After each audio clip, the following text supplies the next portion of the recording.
सबसे पहले question number 1 आपको ये कह रहा है कि gold number protective coloured ABCD, आपको इनके गोल्ड नंबर दे रखे हैं। तो आपको बेसिकली प्रोटेक्टिव पावर पूछी है, तो भाई गोल्ड नंबर प्रोटेक्टिव पावर दोनों एक दूसरे के क्या होते हैं, इन्वर्स होते हैं। जितना ज़्यादा गोल्ड नंबर होगा प्रोटेक्टिव पावर उतनी ही कम हो जाएगी। तो सबसे ज़्यादा गोल्ड नंबर आपको दे रखा है किसका, ए का, तो ए की प्रोटेक्टिव पावर सबसे कम होगी। सबसे कम दे रखा है डी का, तो डी की सबसे ज़्यादा होगी। बी और सी में से चेक करते हैं तो बी का कम है, इसका मतलब बी का गोल्ड नंबर कम है, तो बी की प्रोटेक्टिव पावर ज़्यादा होगी। तो option number second is correct. ठीक है। क्वेश्चन नंबर 2 देखिएगा, which of the following statement is correct, incorrect regarding physisorption, मतलब फिजिकल एड्सॉर्प्शन के बारे में कौन सा गलत है। Under high pressure it result into multi molecular layer on adsorbent, बिल्कुल भाई फिजिकल एड्सॉर्प्शन मल्टी मॉलिक्यूलर होता है। Enthalpy of adsorption is low and positive. ठीक है, आपको बोल रहा है कि एंथैल्पी ऑफ एड्सॉर्प्शन बिल्कुल भाई लो होती है, ये सही बात है, लेकिन पॉजिटिव नहीं होती, नेगेटिव होती है। ठीक है, क्योंकि ये एक्सोथर्मिक प्रोसेस होता है adsorption. It occur because of van der Waals force, बिल्कुल सही है। More easily liquefiable gases are adsorbed readily, ये भी सही बात है भाई। ठीक है, तो क्वेश्चन नंबर 3 देखिएगा, according to Freundlich adsorption isotherm, which of the following is correct. Freundlich के अकॉर्डिंग कौन सा सही है। तो फ्रॉन्डलिच बेसिकली क्या कहता है, काफी बार आ गया, तो मेरे ख्याल से आपको याद भी हो गया होगा कि P की पावर 1/n, ये अपने पास रिलेशन है। तो भाई देखो, हम बोलते हैं कि कम प्रेशर अगर कम है तो भाई x/m ये प्रोपोर्शनल आएगा P की पावर 1 के, स्ट्रेट लाइन ग्राफ आएगा।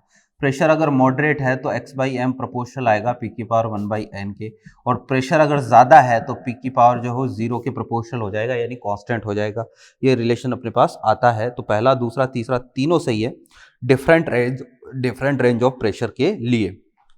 क्वेश्चन नंबर 4 देखिएगा, क्वेश्चन नंबर 4 क्या कह रहा है कि the coagulating power of electrolytes having ions Na+Al+3 Ba+2 for arsenic sulphide, negative sol होता है। वैलेंसी जितनी ज्यादा होगी कोगुलेटिंग पावर भी उतनी ही क्या बोलेंगे हम, ज्यादा बोलेंगे। तो बेसिकली जो है वो Al+3 की सबसे ज्यादा, फिर Ba+2 सबसे कम, Na+ की हो जाएगी। Option number second is correct. Question number 4 के बाद क्वेश्चन नंबर 5 देखिएगा, आपको क्या कह रहा है। 3 ग्राम of activated charcoal was added to 550 ml of acetic acid solution। ठीक है, फिर आपको बोला after an hour it was filtered and the strength of filtered solution is 0.042 normal, the amount of acetic acid adsorb पर gram charcoal. भाई देखो, पहले अपने पास बिल्कुल ऐसा क्वेश्चन हमने लास्ट स्टेज में किया है, स्टेज 3 में, है ना। तो पहले अपने पास जो है वो कितना है, पहले नॉर्मलिटी N1 जो है वो कितना 0.06 नॉर्मल, वॉल्यूम जो है वो 50 ml दे रखा है। फिर जो है वो नॉर्मलिटी अपने पास हो गई कितनी 0.042 नॉर्मल, और वॉल्यूम हम 50 ही लेंगे, वॉल्यूम चेंज नहीं होगा। तो जो डिफरेंस है उसका क्या हुआ होगा, डिफरेंस का एड्सॉर्प्शन हो गया होगा। चेक कर लेते हैं कितने मोल का हुआ है बेसिकली। तो यहाँ देखना जरा कि अपने पास जो है वो नॉर्मलिटी और मोलरिटी तो इसकी क्या आएगी, इक्वल ही आएगी। तो अपने पास मोल जो है वो कितने आ जाएंगे, 50 इंटू 0.06/1000, इतने मोल आ जाएंगे किसके, एसिटिक एसिड के। पहले इतने थे, फिर जो है वो मोल कितने हो गए, 50 इंटू 0.042 डिवाइड बाय 1000, फिर इतने हो गए। तो एड्सॉर्ब मोल कितने आए, एड्सॉर्ब्ड मोल्स तो कितने आए भाई, पहले थे कितने 50 इंटू 0.06/1000, और माइनस बाद में हो गए 50 इंटू 0.042/1000। तो भाई इनमें से जो है वो कॉमन आ जाएगा, 50/1000 कॉमन आ जाएगा, और 0.06 माइनस 0.042 एलओजी, हाँ इतना ही होगा। तो भाई अपने पास ये कितना आ जाएगा, ये आ गए भाई 50/1000। ठीक है, इनटू इसको माइनस कर देंगे, तो इसको माइनस करेंगे तो 10, 8 और फिर बेसिकली 510। ठीक है, ये आ गया अपने पास कितना 0.018। ठीक है ना। अब देखो मोल आ गए, मास निकाल लेते हैं। तो एसिटिक एसिड का जो मास है, मॉलिक्यूलर मास, उससे मल्टीप्लाई कर देते हैं 0.018 इंटू एसिटिक एसिड का कितना 60/1000, ये कैंसिल हुआ कितनी बार 20 टाइम्स, ये जो है वो 3 टाइम्स, तो 0.053 ठीक है, ग्राम, है ना, कहाँ गए रे, ठीक है, इतना ग्राम। तो अब देखना जरा, मल्टीप्लाइड बाय 4 आएगा ना, इतना ग्राम। तो 3 ग्राम चारकोल पर, या आपको पर ग्राम के लिए पूछ रहा है, तो अमाउंट एडजॉर्ब्ड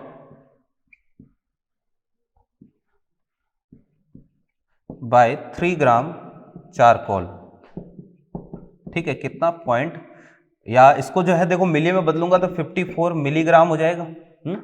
तो 1 ग्राम कितना करेगा, तो 54/3, तो कितना आ जाएगा, 18 मिलीग्राम, है ना। तो यही अपना आंसर है। तो क्वेश्चन नंबर 5 में कौन सा आ जाएगा, थर्ड वाला आ जाएगा। क्वेश्चन नंबर 6 की बात कर ले, पहले इसको क्लीन कर देता हूँ।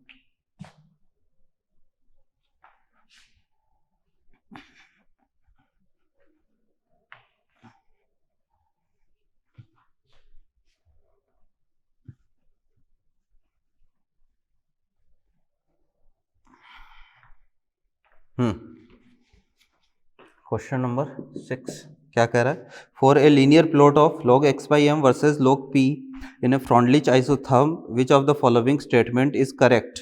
ठीक है भाई, तो ओनली 1/p, भाई log x/m काफी बार ग्राफ बना लिया है, log k plus 1/n log p, ये हो गया स्लोप, है ना, slope m is equal to कितना, 1/n, पहला statement. Only 1/n appears as the slope, बिल्कुल सही बात है। दूसरा, log 1/n appears as the intercept, ना भाई log k इंटरसेप्ट है, ये है अपना इंटरसेप्ट c, ठीक है। तीसरा, both k and 1/n appears in the slope, ना 1/n अपीयर्स एज इंटरसेप्ट, ना, first is correct. Question number 7, the Tyndall effect is observed only when following condition are satisfied. ठीक है भाई, ये एनसीईआरटी की लाइन है, ठीक है। टिंडाल इफेक्ट कब ऑब्जर्व होता है, तो भाई the diameter of disperse phase particle is not very smaller than wavelength of light used, ठीक है। यानी डायमीटर और वेवलेंथ इन दोनों में ज्यादा डिफरेंस नहीं होना चाहिए, रेफ्रेक्टिव इंडेक्स में डिफरेंस होना चाहिए, रेफ्रेक्टिव इंडेक्स में तो डिफरेंस ज्यादा होना चाहिए, डायमीटर और वेवलेंथ में डिफरेंस कम से कम होना चाहिए। तो फिर जो है वो आप देखो जरा, the refractive indexes of the disperse phase and dispersion medium differ greatly in magnitude. तो एक तो बी सही है, एक डी सही है, दोनों एनसीईआरटी की लाइन है, बहुत ही ज्यादा इंपॉर्टेंट लाइन है, ठीक है ना। क्वेश्चन नंबर 8 देखिएगा, the one of the that is extensively used as a piezo electric material is. भाई ये क्वेश्चन वैसे तो सॉलिड से बिलोंग करता है, ठीक है, पीजियो इलेक्ट्रिक मेटल इनमें से क्वार्ट्ज होता है, जो डायरेक्टली आपको एग्जांपल याद ही रखना पड़ेगा। क्वेश्चन नंबर 9, इसमें जो है वो इस बार गलती से जो है बहुत सारे क्वेश्चन सॉलिड के भी दे रखे हैं, जो सॉलिड में हम बात करेंगे उनकी, जैसे क्वेश्चन नंबर 8 हो गया, क्वेश्चन नंबर 8 के बाद में बेसिकली हम देखें क्वेश्चन नंबर 11 हो गया, फिर इसके बाद में देखो आप, इनकी बात हम यहाँ नहीं करेंगे, क्वेश्चन नंबर 14, ठीक है, 14 के बाद में क्वेश्चन नंबर 16, ठीक है, 8, क्वेश्चन नंबर 11, 14, 16, इसके बाद में क्वेश्चन नंबर है भाई अपना 19, ठीक है, 20, 19, 20, ठीक है। ये क्वेश्चन जो है वो सॉलिड में अपन करेंगे इनकी बातें, है ना। फिर इसके बाद में क्वेश्चन नंबर अगर और देखें ना, क्वेश्चन नंबर अपना 24, ठीक है, 24 के बाद में क्वेश्चन नंबर 26, 26 के बाद में,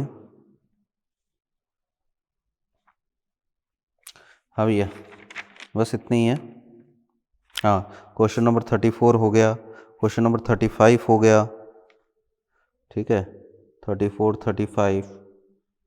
तो ये जो क्वेश्चंस है ये, इसके बाद क्वेश्चन नंबर 40 देखो, क्वेश्चन नंबर 41 है। तो ये क्वेश्चन जो है सॉलिड से रिलेटेड है, इनकी बात हम सॉलिड वाले चैप्टर में कर लेंगे। तो क्वेश्चन नंबर 9 देखो जरा क्या कह रहा है, 9 का कह रहा है कि adsorption of a gas Freundlich isotherm given below plot x is the mass of gas adsorbed, ठीक है। तो ये log x और x/m, log x और log p के बीच में ग्राफ दिया आपको, है ना, और बेसिकली आपको ये पूछ रहा है कि X by M is proportional to, P की पावर पूछी है ना, तो भाई देखो पी की पावर यानी मैं एक काम करता हूँ 1/n स्लोप निकाल लेता हूँ, और स्लोप होता है tan थीटा, यानी बेसिकली dy बाय dx, तो dy कितना 2/4, कितना आएगा 1/2, तो 1/n की वैल्यू कितनी है 1/2 है, तो यानी हम बोलते हैं x बाई एम प्रोपोर्शनल होता है p की पावर 1/n के, तो ये किसके प्रोपोर्शनल आएगा p की पावर 1/2 के। ठीक है, ये हो गया क्वेश्चन नंबर 9 के बाद क्वेश्चन नंबर 10 देखिएगा। 10 क्या कह रहा है, for A coagulation of arsenic sulphide salt जो कि नेगेटिवली चार्ज है, तो पॉजिटिव आयन की वैलेंसी चेक करेंगे। सबसे ज़्यादा इफेक्टिव Ba+2 है पहले में, दूसरे में Na+, तीसरे में Al+3, चौथे में Na+, तो सबसे ज़्यादा इफेक्टिव Al+3 हो जाएगा, यानी AlCl3 सबसे ज़्यादा इफेक्टिव हो जाएगा। क्वेश्चन नंबर 11 देखिएगा। 11 का सॉलिड का है, अभी मैं चर्चा इसकी नहीं करूँगा। क्वेश्चन नंबर 12 देखिएगा। आपको ये बोल रहा है the correct match between item first and item second. ठीक है भाई, आपको फर्स्ट और सेकंड को मैच करना है। बेंजल्डिहाइड दे रखा है, एल्यूमिना दे रखा है, ठीक है, और फिर एसीटोनाइट्राइल दे रखा है। तो भाई बेंजल्डिहाइड जो है वो बढ़िया एड्जॉर्बेट होता है, एल्यूमिना जो है वो एड्जॉर्बेंट होता है, एसीटोनाइट्राइल जो है वो मोबाइल फेज, यानी कि बेसिकली मोबाइल फेज होती है, एक स्टेशनरी फेज होती है, ठीक है ना, जो आपने पढ़ा था, जिसको हम सिलेक्टिव एड्जॉर्प्शन कहते हैं। ठीक है, जीटा पोटेंशियल मोबाइल लेयर है, ठीक है, स्टेशनरी लेयर है या फिक्स्ड लेयर है, तो उसी से रिलेटेड है कॉलम, आपको क्या करना है मैच करने हैं। तो इसमें कोई कंसेप्चुअल चीज़ तो है नहीं, याद रखने वाली चीज़ है। ठीक है, क्वेश्चन नंबर 13 जो है वो आपको ये बोल रहा है, if dichloromethane and water are used for differential extraction, ठीक है भाई, which of the following statement is correct. तो डाइक्लोरोमीथेन दे रखा और वाटर दे रखा, डिफरेंशियल एक्सट्रैक्शन आपको करवाना है। DCM and H2O would stay as lower and H2O would stay as lower and upper layer। बिल्कुल भाई, H2O जो है वो ऊपर रहेगा, DCM डाइमिथाइल मीथेन जो है वो ऊपर की तरफ नीचे की तरफ रहेगा, ठीक है, रेस्पेक्टिवली इन SF। तो भाई सही, पहला ही सही है, डेंसिटी पर बेस्ट करता है ना, डेंसिटी पर बेस्ट होता है, तो जिसकी डेंसिटी ज़्यादा होगी वो नीचे रहेगा, ऊपर डेंसिटी कम होगी वो ऊपर रहेगा। ठीक है, और क्वेश्चन नंबर 14 सॉलिड से रिलेटेड है, तो बात पे करेंगे। आपको सॉलिड स्टेट में भी क्वेश्चन दे रखा है। Question number 15, which of the following is not an example of heterogeneous catalytic reaction. तो हेट्रोजीनस कैटालिटिक रिएक्शन जो है उसका एग्जांपल नहीं है। ऑस्टवाल्ड प्रोसेस, हेबर प्रोसेस हेट्रोलिटिक होता है, दोनों में V2O5 वगैरह काम में लेते हैं। हेबर में जो है वो आयरन काम में लेते हैं। कंबशन ऑफ कोल, ये जो है वो यहाँ पर कैटालिटिक हेट्रोजिनस कंबशन में जो है वो हम काम में नहीं लेते कोई catalyst. Hydrogenation of vegetable, nickel काम में लेते हैं, तो कंबशन ऑफ कोल में कोई हेट्रोजिनस कैटालिसिस नहीं होता है। क्वेश्चन नंबर 16 देखिएगा। 16 आपको ये बोल रहा है कि compound of formula A2B3 has the HCP lattice. 16 का सॉलिड से रिलेटेड है, नहीं करेंगे। 17 क्या कह रहा है, क्वेश्चन नंबर 17 आपको बोल रहा है haemoglobin and gold sol are example of. Haemoglobin और गोल्ड सोल, हीमोग्लोबिन जो है वो खुद पॉजिटिवली होता है, गोल्ड सोल नेगेटिवली होता है, ठीक है। और ब्लड की बात करें तो पूरा ब्लड नेगेटिवली होता है, याद रखिएगा, ब्लड पूरा ब्लड नेगेटिवली, हीमोग्लोबिन पॉजिटिवली और गोल्ड नेगेटिवली चार्ज होता है, ठीक है। Question number 18 an example of solid sol. Solid sol का एग्जाम्पल, भाई जेम स्टोन जो है वो सॉलिड सॉल के एग्जाम्पल होते हैं। जेम्स आते हैं जिनको हीरा है, डायमंड है ना, इसके अलावा पन्ना जिसको हम बोलते हैं, रूबी है, ये सारे के सारे जो है वो जेम स्टोन होते हैं। 19 और 20 सॉलिड से रिलेटेड है, बाद में बात करेंगे। क्वेश्चन नंबर 21 देखिएगा। 20 question number 21, among the collared चीज क्या है भाई, चीज जो है वो क्या होता है, लिक्विड इन सॉलिड होता है, ठीक है, चीज liquid in. Milk liquid in liquid होता है, मिल्क जो है वो लिक्विड इन लिक्विड है। स्मोक सॉलिड इन गैस है, स्मोक सॉलिड इन गैस, तो ऐसा कोई ऑप्शन सेकंड ऑप्शन मैच कर रहा है, तो यही अपना क्या होगा, सही हो जाएगा। क्वेश्चन नंबर 22 देखिएगा। क्वेश्चन नंबर 22, आपको गैस दे रखा, क्रिटिकल टेम्परेचर दे रखा है, तो कौन सी जो है वो गैस लिस्ट एड्जॉर्प्शन, ठीक है भाई। क्रिटिकल टेम्परेचर वो टेम्परेचर होता है जिससे टेम्परेचर अगर ज़्यादा रखते हो, क्रिटिकल टेम्परेचर से ज़्यादा टेम्परेचर है तो गैस को लिक्विड में चेंज नहीं कर पाएंगे, ठीक है। तो क्रिटिकल टेम्परेचर जिसका कम है ना, उसका एड्जॉर्प्शन सबसे आसानी से होगा, ठीक है। और SO2 का क्रिटिकल टेम्परेचर जो है वो ज़्यादा है, तो SO2 का जो है वो एड्जॉर्प्शन सबसे कम होगा, ठीक है ना।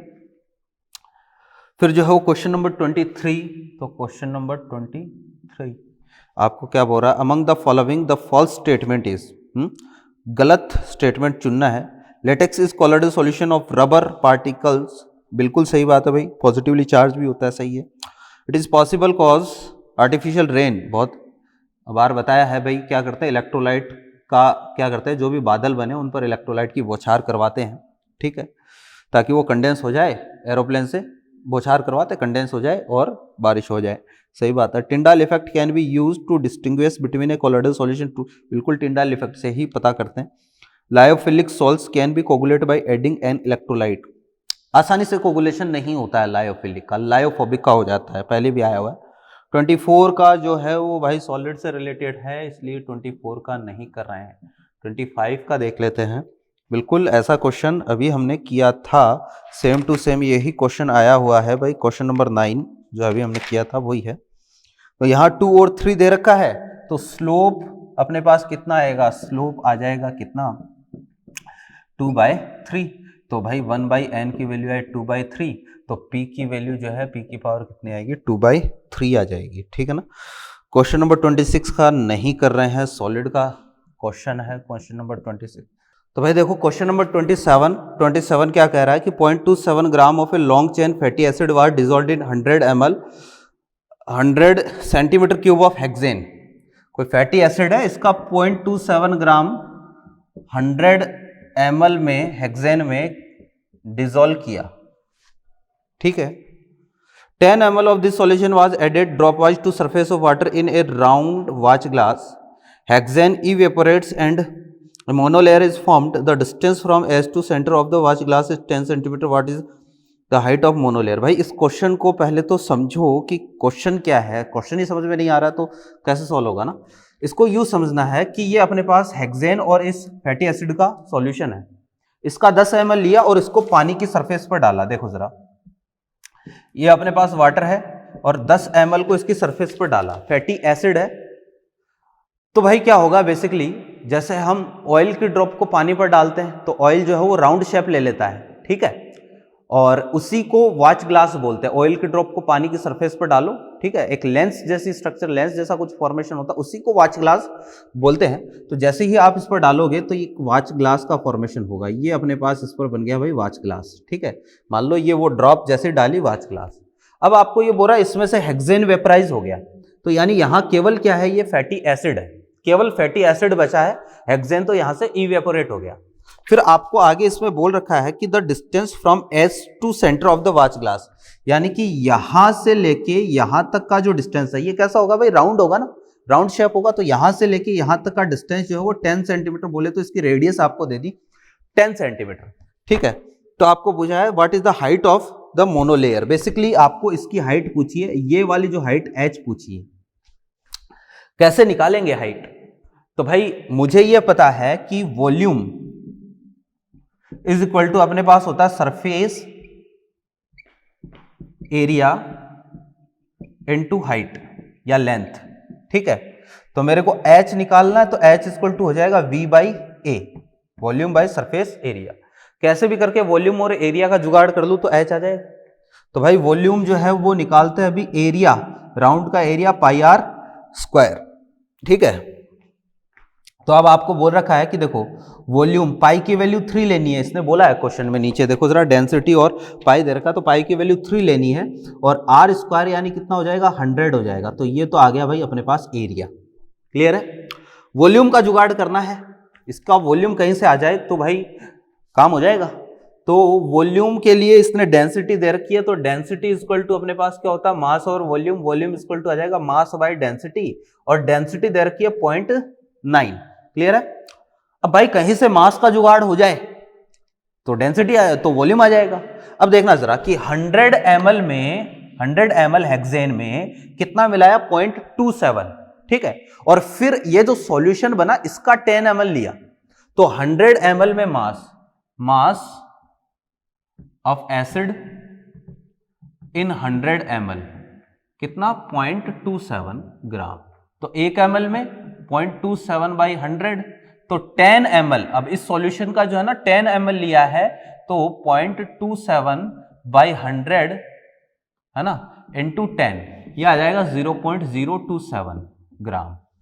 ठीक है, इसका 10 ml लिया और यहां पर डाला था, अब हेक्सेन उड़ गया तो बचा क्या, केवल फैटी एसिड, और उस फैटी एसिड का मास कितना है, इतना है। यहां पर रख देता हूं, तो हमारे पास 0.027, ये नीचे आ जाएगा 1000,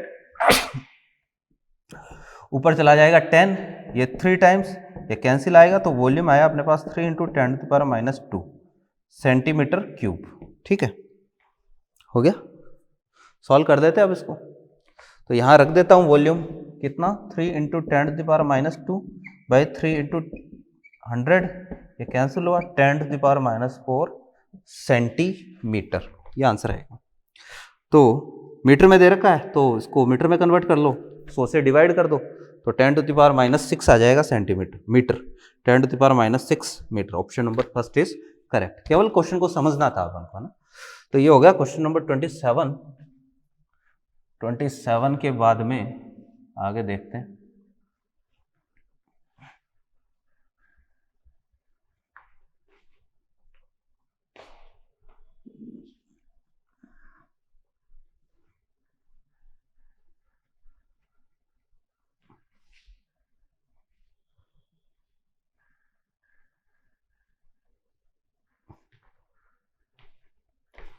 हाँ भैया, question number 28। The aerosol is a kind of colloid in which, aerosol क्या होता है भाई, सॉलिड इन गैस होता है, सॉलिड इन गैस को ही एरोसॉल बोलते हैं, जिसका एग्जाम्पल स्मोक। ठीक है। 29 10 ml of 1 millimetre surfactant solution, ठीक है, मिली मोलर है ये, मिली मोलर है ना, forms a monolayer covering 0.24 centimeter square on a polar substrate. The polar head is approximate as a cube. What is its length? ठीक है भाई, देखो 1 मिलीमोल, ठीक है, यानी 10⁻³ मोलर, और इसका कितना लिया, 10 ml लिया है। ठीक है, और एरिया आपको दे रखा है, इसका एरिया कितना दे रखा है, 0.24 सेंटीमीटर स्क्वायर दे रखा है। ठीक है, अब आपको बोला है कि भाई polar substrate, if the polar head is approximated as a cube, ठीक है, यानी कि जो पोलर हेड है वो क्यूब के जैसा कुछ है ना, तो आपको ये बोल रखा कि what is its edge length, तो क्यूब की एज लेंथ क्या होगी। तो भाई इस क्वेश्चन को भी आपको केवल समझना ही है। क्वेश्चन नंबर 29 जो दे रखा है, आपको ये बोलना चाहता है, देखिएगा कि भाई ये अपने पास सरफेक्टेंट है, ठीक है, ये सरफेक्टेंट, ठीक है, और बेसिकली क्या होता है कि जो पोलर हेड है वो यहाँ पर चिपका हुआ है, और ये नॉन पोलर टेल, ठीक है, ऐसे करके पोलर हेड चिपके हुए हैं। ठीक है, और इसने ये बोला है कि इस पोलर हेड को आपको कैसा मानना है, क्यूबिकल मानना है, यानी ये पोलर हेड जो है वो ऐसे क्यूब के जैसा है, और ये जो है वो नॉन पोलर टेल, आपको इसको ऐसा मानना है। और इसकी आपको एज लेंथ पूछी है ए, क्लियर है, इसकी एज लेंथ पूछी है ए। ठीक है, कैसे निकालूं मैं एज लेंथ, तो देखना जरा, आपको जो है ना एरिया दे रखा है 0.24 सेंटीमीटर स्क्वायर, है ना, और इसके अलावा आपको क्या दे रखा है भाई, 10⁻³ मोलर 10 ml। मैं एक काम कर लेता हूं, पहले तो जो भी अपने को सब्सटेंस दे रखा है ना, सरफेक्टेंट सॉल्यूशन, ठीक है, जो भी सॉल्यूट इसमें होगा उसका मोल निकाल लेता हूं, यानी ये जो अपने पास मॉलिक्यूल्स है सरफेक्टेंट के, इनके मोल निकाल लेता हूं। तो मोल n × 10/1000, ठीक है, ये अपने पास आ गए मोल। ठीक है, तो मोल कितने आ गए भाई, ये कैंसिल हुआ, तो 10⁻⁵ मोल्स, ठीक है, इतने मोल आ गए। तो मॉलिक्यूल्स, इसको Na से मल्टीप्लाई कर देता हूँ, तो 6 इंटू 10⁻20, एक मोल में कितने होते हैं Na, तो Na से मल्टीप्लाई कर देता हूँ तो 10⁻⁻5, तो ये कितना आ जाएगा भाई 6 इंटू 10⁻18 मॉलिक्यूल्स। यानी इसकी सरफेस पर टोटल कितने मॉलिक्यूल है, 6 इंटू 10⁻18 मॉलिक्यूल्स है। ठीक है, ऐसे करके 6 इंटू 10⁻18 मॉलिक्यूल्स है। और 6 इंटू 10⁻18 मॉलिक्यूल्स टोटल ऐसे करके ये कितना एरिया ऑक्यूपाई कर रहे हैं, ये एरिया आपको दे रखा 0.24 सेंटीमीटर स्क्वायर। ठीक है, 6 इंटू 10⁻24, ये भी एक स्क्वायर है ना। और यहां जो है वो ऐसे क्यूब रखे गए हैं, मान लो। ठीक है, एक कहने का मतलब है ऐसे कितने क्यूब रखे गए हैं, इतने क्यूब रखे गए हैं। टोटल एरिया जो है वो 0.24 है, तो एक क्यूब का जो अपने पास एरिया है, तो एक क्यूब कितनी जगह घेरेगा मैं वो निकाल लेता हूं। कैसे निकालूं भाई, हमारे पास इतने मॉलिक्यूल है ना, area occupied by 6 into 10⁻18 molecules is equal to 0.24 centimetre square. ठीक है, तो area occupied by 1 molecule is equal to 0.24 by 6 into 10⁻18, एक मॉलिक्यूल इतना एरिया ऑक्यूपाई करेगा। इसको सॉल्व कर देते हैं, ये आ गया 4 इंटू 10⁻20। ठीक है ना, तो एक मॉलिक्यूल जो है वो इतना एरिया ऑक्यूपाई करेगा। अब देखना जरा कि यानी कि मेरे पास बेसिकली ये है, ये वाली चीज आ गई है मेरे पास, ये वाली चीज कितने आई है 4 इंटू 10⁻20। ठीक है, तो यानी मैं बोलूंगा कि ए स्क्वायर की वैल्यू आ गई 4 इंटू 10⁻20, तो ए की वैल्यू आ जाएगी अंडर द रूट 4 इंटू 10⁻20, यानी कि 2 इंटू 10⁻10 सेंटीमीटर। ठीक है, तो इसने जो है वो पिकोमीटर में वैल्यू पूछी है। ठीक है भाई, तो सेंटीमीटर में अपने पास कितने आ गई 2 इंटू 10⁻10 सेंटीमीटर। ठीक है, तो 10⁻10 सेंटीमीटर यानी ये इक्वल आ जाएगा 2 पिकोमीटर। ठीक है, तो केवल क्वेश्चन को समझना ही था। फिर देखते हैं क्वेश्चन नंबर 30। तो क्वेश्चन नंबर 30 क्या कह रहा है, क्वेश्चन नंबर 30 ये बोल रहा है कि a gas undergoes physical adsorption on a surface and follows the given Freundlich adsorption isotherm equation. ठीक है, यानी कि P की वैल्यू जो है वो P की पावर 1/2 दे रखी है। तो एड्जॉर्प्शन ऑफ गैस इंक्रीज करना है, तो आपको इंक्रीज प्रेशर तो इंक्रीज करना पड़ेगा, टेम्परेचर डिक्रीज करना पड़ेगा, ये तो कोई बात ही नहीं है, जो कि एड्जॉर्प्शन की कंडीशन है, हमें पता है ये। Question number 31, the correct option among the following is. ठीक है, Brownian motion in colloidal solution is faster if viscosity of solution. ना भाई, विस्कोसिटी ज्यादा है तो मोशन धीरे होगी। Addition of alum to water makes it unfit for drinking. ना भाई, फिट बनाती है क्योंकि प्योरिफिकेशन के काम में आती है। Colloidal particles in lyophobic sol can be precipitate by electrophoresis. बिल्कुल, इलेक्ट्रोफोरेसिस से हम प्रेसिपिटेट में कन्वर्ट कर सकते हैं, या फिर आप इलेक्ट्रोलाइट ऐड करके भी इसको प्रेसिपिटेट में कन्वर्ट कर सकते हो लायोफोबिक में। Colloidal medicines are more effective because they have small surface area. ठीक है भाई, याद रखने वाला स्टेटमेंट है। Question number 32, in chromatography. Chromatography का क्वेश्चन है भाई, डिटेल में जानने के लिए 11th की एनसीईआरटी पढ़े, उसमें क्रोमेटोग्राफी को काफी अच्छे से डिटेल में दिया गया है। ठीक है, विच of the following statement is incorrect for RF. भाई मैं आरएफ के बारे में बता देता हूं। ठीक है, होता क्या है कि मोर पोलर जल्दी एब्जॉर्ब होगा। क्रोमेटोग्राफी में जो जितना ज्यादा पोलर होता है ना, उसका एब्जॉर्प्शन उतना ही ज्यादा होता है, और इसका आरएफ उतना ही कम होता है। यानी आरएफ कम होता है तो एब्जॉर्प्शन जल्दी होता है। ठीक है, तो पहला इनकरेक्ट बोल रहा है ना, तो higher RF value means higher absorption ना, हायर आरएफ वैल्यू होगी तो एब्जॉर्प्शन कम होगा, पहला ही गलत है। The value of RF can not be more than 1, बिल्कुल सही बात है, एक से ज्यादा नहीं होती है। RF value is dependent on the mobile phase. ठीक है, मोबाइल फेज कौन सी होती है, जो ऊपर की तरफ बढ़ती है। ठीक है, फिर जो है वो RF value depends on the type of chromatography. बिल्कुल, अपने पास कॉलम क्रोमेटोग्राफी है कि पेपर क्रोमेटोग्राफी है, किस तरह की क्रोमेटोग्राफी है, उसी पर आरएफ की वैल्यू डिपेंड करती है। क्वेश्चन नंबर 33 देखिएगा, पेप्टाइजेशन क्या है? पेप्टाइजेशन फ्रेशली प्रिपेयर्ड प्रेसिपिटेट को कोलोइडल सॉल्यूशन में कन्वर्ट करते हैं पेप्टाइजेशन से, ठीक है। तो process of converting precipitate into colloidal solution, second option is correct, ठीक है। ठीक है भाई, क्वेश्चन नंबर 34 35 का नहीं देख रहे हैं, 34 35 इनकी बात हम कहाँ करेंगे? इनकी बात हम करेंगे सॉल्यूशन में।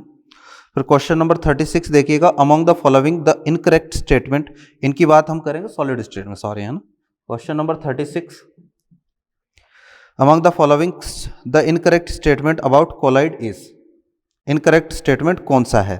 ठीक है, तो आपको बोल रहा है कि the range of diameter of colloidal particles is between 1 से 1000 नैनोमीटर, बिल्कुल सही बात है भाई, 1 नैनोमीटर से 1000 नैनोमीटर के बीच में होती है। They are larger than small molecules and have higher molecular mass, बिल्कुल जो अपने पास छोटे मॉलिक्यूल होते हैं ना ट्रू सॉल्यूशन के, उनसे बड़े होते हैं, मॉलिक्यूलर मास जो है वो क्या होता है? वो भी ज्यादा होता है। The osmotic pressure of colloidal solution is higher than, ना भाई, ये पहले भी मैंने बताया था, ऑस्मोटिक प्रेशर क्या होता है? कम होता है। क्यों? क्योंकि कोलॉइडल सॉल्यूशन में जो number of particle of solute है बेसिकली वो क्या हो जाते हैं? कम हो जाते हैं, एग्रीगेशन हो जाता है, बड़ा साइज बनाने के लिए। तो इसलिए आपको जितनी भी अपने पास कोलिगेटिव प्रॉपर्टीज है उनकी वैल्यू ट्रू सॉल्यूशन के रेस्पेक्ट में क्या मिलती है? कम मिलती है। द कैन स्कैटर्ड लाइट, ये तो सही है। तो third one is incorrect, clear है। तो देखते हैं क्वेश्चन नंबर 37, आपको ये बोल रहा है कि the flocculation value of HCl, ठीक है, HCl के लिए 4 arsenic sulphide sol is 30 millimole per litre. Arsenic sulphide negatively charge sol होता है, और नेगेटिवली चार्ज सोल के लिए जो है वो हम फ्लोकुलेशन वैल्यू H+ की चेक करेंगे। तो आपको जो है वो कितने मोल चाहिए? 30 मिली मोल पर लीटर, यानी सोल के 1000 ml के लिए HCl के इतने मोल चाहिए, ठीक है। If H2SO4 is used for the flocculation of arsenic sulphide, H2SO4 काम में लेना है भाई, HCl से एक H+ मिलेगा, इसके एक मोल से, HCl के एक मोल से एक H+ मिलेगा, और H2SO4 के एक मोल से 2 H+ मिलेंगे। तो इसका मतलब यह है कि जो काम HCl, ठीक है, 30 इंटू 10⁻³ मोल पर लीटर में करेगा, H2SO4 वो ही काम इसके आधे मोल में कर देगा, क्योंकि 1 से 2 मिल रहे हैं, ठीक है। तो H2SO4 moles of H2SO4 1000 ml, कितने मोल आ जाएंगे भाई? 15 इंटू 10⁻³ आ जाएंगे। 1000 ml के लिए H2SO4 के इतने मोल आ जाएंगे। तो the amount in grams of H2SO4, H2SO4 का कितना अमाउंट? 250 ml, 1000 ml के लिए इतने, 1 ml के लिए हो जाएंगे कितने मोल बाय 1000? तो 250 ml के लिए पूछ रहा है, तो मोल आ गए कितने? 10⁻³ बाय 1000, और भाई मास कितना आ जाएगा मल्टीप्लाइड बाय 250, 4 टाइम्स जाएगा, तो 15 इंटू 10⁻³ बाय 4, ठीक है। तो मास पूछा है, तो मास इज इक्वल टू आ जाएगा 15/4 इंटू 10⁻³ मल्टीप्लाइड बाय 98, इतना मास H2SO4 का चाहिए होगा। इसको सॉल्व करेंगे तो ये आ जाएगा 0.36 के आसपास आएगा, सॉल्व करेंगे तो, ठीक है। तो ये हो गया भाई अपना क्वेश्चन नंबर 37। क्वेश्चन नंबर 38 देखते हैं, एज पर हार्डी-सुल्ज रूल, ठीक है भाई, सुल्ज फ्लोकुलेशन फॉर्मुलेशन, ठीक है, the flocculation value of the following for ferric hydroxide sol, जो कि पॉजिटिवली चार्ज है तो नेगेटिव चार्ज की वैलेंसी चेक करेंगे, ठीक है। तो अब इसने फ्लोकुलेशन वैल्यू पूछी है भाई, वैल्यू, पावर नहीं पूछी है, वैल्यू पावर के इनवर्स आएगी, वैल्यू और पावर दोनों इनवर्स होती है। तो जिसकी पावर ज्यादा होगी उसकी फ्लोकुलेटिंग पावर ज्यादा होगी, वैल्यू कम होगी, ठीक है। तो सबसे ज्यादा बेसिकली अपने पास क्या क्या है भाई, एक तो नेगेटिव चार्ज चेक करना ना, तो FeCN6 -3 है, एक है भाई अपने पास CrO4 -2, एक है Cl Br- और NO3-, ठीक है। तो सबसे ज्यादा अपने पास देखेंगे, सबसे बढ़िया पावर किसकी है? फ्लोकुलेशन पावर इसकी है ना। तो वैल्यू किसकी ज्यादा होगी? वैल्यू इसकी ज्यादा। अच्छा, इन तीनों की वैलेंसी बराबर, तो वैल्यू भी इनकी बराबर ही आएगी, तो ये ऑर्डर आएगा भाई अपने पास, है ना, ये ऑर्डर आएगा। ठीक है, ये पावर ज़्यादा होगी तो वैल्यू क्या होगी, कम होगी। क्वेश्चन नंबर 39 देखिएगा, for the following assertion or reason the correct option is for hydrogen reaction the catalytic activity increase from group 5th to group 11th metals, ठीक है,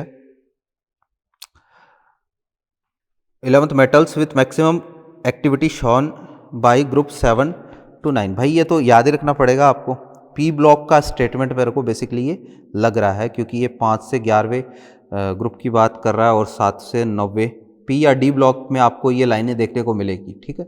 the reactants are most strongly adsorbed on group 7 to 9 elements, ठीक है। तो भाई इसमें second वाला जो है वो गलत है और फर्स्ट वाला जो है वो क्या है, सही है। तो A is true but R is false, और कोई यहाँ एक्सप्लेनेशन वगैरह नहीं है, तो थर्ड ऑप्शन इज करेक्ट, ठीक है। तो क्वेश्चन नंबर 40 और 41 का अभी हम देख नहीं रहे हैं क्योंकि ये सॉलिड से रिलेटेड है, इनकी बात हम सॉलिड स्टेट में ही करेंगे, ठीक है। तो भाई ये था अपना सरफेस केमिस्ट्री। तो उम्मीद करते हैं इसके बाद आपको एक्सरसाइज में कोई डाउट नहीं रहेगा और यहाँ से हम कंटिन्यू करते हैं इसको नेक्स्ट क्लास में। Thank you.